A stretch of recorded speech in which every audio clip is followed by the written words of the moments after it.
અરે અમરિયા રાક્ષસની આટલી હિંમત કે એને દેવ બંધનમાં રાખ્યા છે.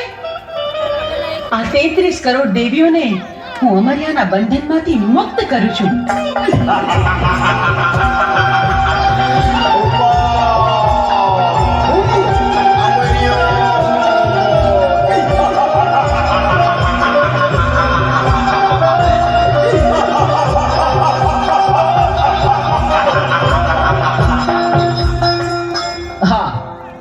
કરોડ દેવીને મારા મૂછના મોળાથી મેં બંધવાન કરી હતી, તો છોડનાર તું કોણ? એ 33 કરોડ દેવી દેવતાને તારા મૂછના મોળેથી છોડાવનાર બીજું કોઈ નહીં, હું છું. ચંડમુંડને હણનારી દેવી ચામુંડ. તારા કુકર્મોએ હદ વટાવી.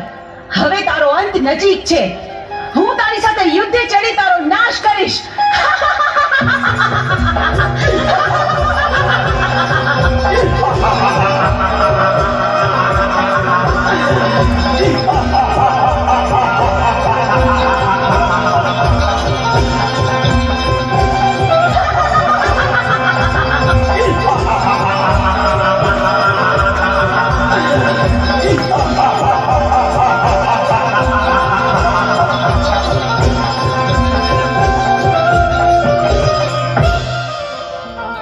કરોડ દેવી મને પહોંચવા નહીં દે તો ચાલ હું શ્રાપ બનીને ભાગી જાઉં.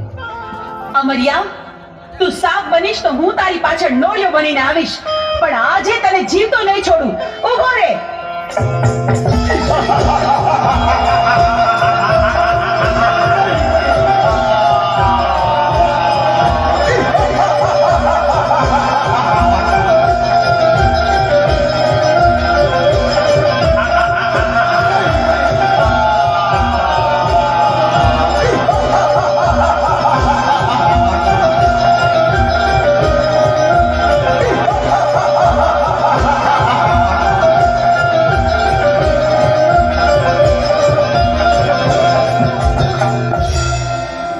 આ 33 કરોડ દેવી વધી રહી છે, મારી શક્તિ ઘટી જાય છે, તો મને પહોંચવા નહીં દે તો ચાલ સાયલાના સરોવરમાં છુપાઈ જાઉં.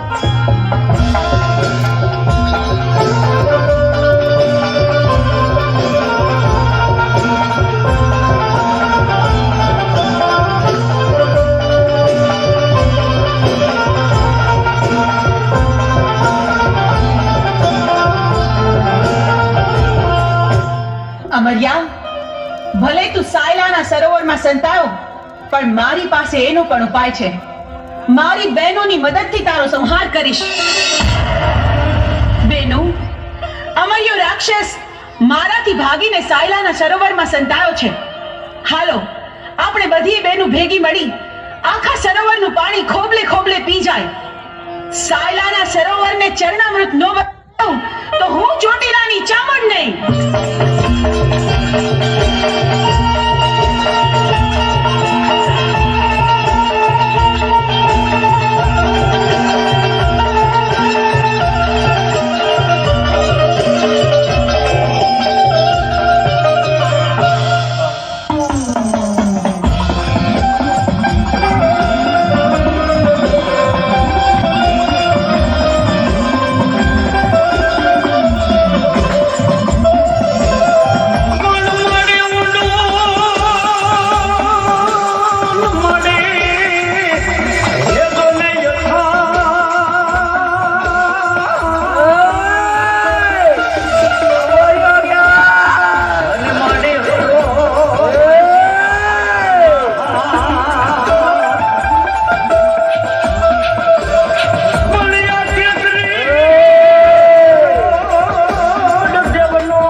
તું સાયલાના સરોવરમાં પણ છુપાઈ ન શક્યો. બેનો, હવે બરાબર જોજો, હવે અમરિયા છટકીને ક્યાંય ન જાય.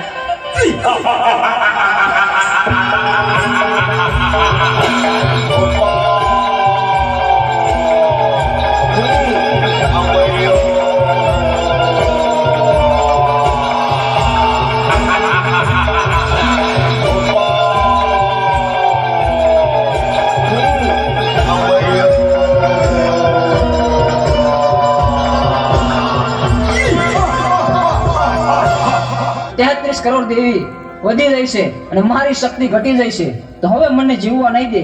તો ચાલ, સામે ગાયનું કરકું પડ્યું છે, તો એમાં સંતાઈ જાઓ, તો પણ અહીંયા કોઈ પણ દેવી નહીં આવે.